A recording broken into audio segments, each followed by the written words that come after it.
தமிழ்நாட்டினுடைய வளர்ச்சியை கருத்தில் கொண்டு தமிழ்நாட்டு ரயில்வே திட்டங்களுக்கு முன்னுரிமை கொடுத்து செயல்படுத்த வேண்டும் என்று ஒரு கோரிக்கையை வலியுறுத்தியிருந்தார்கள்.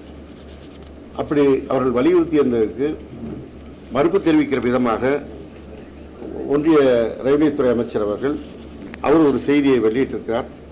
ஆனால் அத்தனை செய்தியும் அவர் சொல்வதெல்லாம் உண்மைக்கு புறம்பான செய்திகளாக இருக்கிறது. இன்னும் சொல்ல போனால் அவருடைய துறை வெளியிட்ட செய்தியே அவருக்கு தெரியாமல் இவர் ஒரு புதிய தகவலை வெளியிடுகிறார். அந்த அடிப்படையில் தான் இருக்கிறது. அதில் மிக குறிப்பாக இந்த 2021 மே மாதம் மூலம் தமிழ்நாட்டில் ஒன்றிய அரசால் அறிவிக்கப்பட்ட ரயில்வே திட்டங்களை முக்கியத்துவத்தை கருத்தில் கொண்டு பல ஆண்டுகளாக நிலுவையில் இருந்த ரயில்வே திட்டங்களுக்கான நில எடுப்பு பணிகளின் மீது தனி கவனம் செலுத்தி விரைவான நில எடுப்பு நடவடிக்கைகள் மேற்கொள்ளப்பட்டு வருகின்றன. கடந்த 5 ஆண்டுகளில் தமிழ்நாட்டில் 148.65.30 ஹெக்டேர்ஸ் பரப்பு கொண்ட 7 திட்டங்களுக்கு, இதில் 2 திட்டங்கள் மட்டுமே பெரிய திட்டங்கள், ரயில்வே துறையினரால் நிலத்திட்ட அட்டவணை அளிக்கப்பட்டதன் அடிப்படையில் தமிழக அரசால் நிர்வாக அனுமதி வழங்கப்பட்டு நில எடுப்பு பணிகள் மேற்கொள்ளப்பட்டு வருகிறது. மதுரைக்கு இடையான அருப்புக்கோட்டை வழியிலான அந்த திட்டத்தையும் தமிழ்நாடு அரசு கைவிடக் கோரியதாக ஒரு செய்தியை சொல்கிறார். அதற்கான கடிதங்களோ அல்லது வாய்மொழியாக சொன்னார்களோ என்றோ அவர் தெரிவிக்கவில்லை. மொட்டையாக ஒரு செய்தியை மாத்திரம் சொல்லுகிறார். இந்த திட்டத்திற்கான நில எடுப்பு பணிகள் நடைபெற்று ஒரு பக்கம் இருக்கிறது.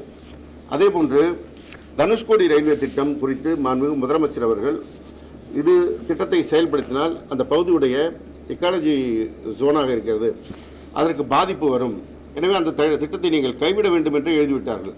கைவிட வேண்டும் என்று குறிப்பிட்ட கடிதத்தை எடுத்துக்கொள்ளாமல் அந்த திட்டத்திற்கு ஒத்துழைப்பு வழங்கவில்லை என்ற ஒரு செய்தியும் சொல்கிறார்கள்.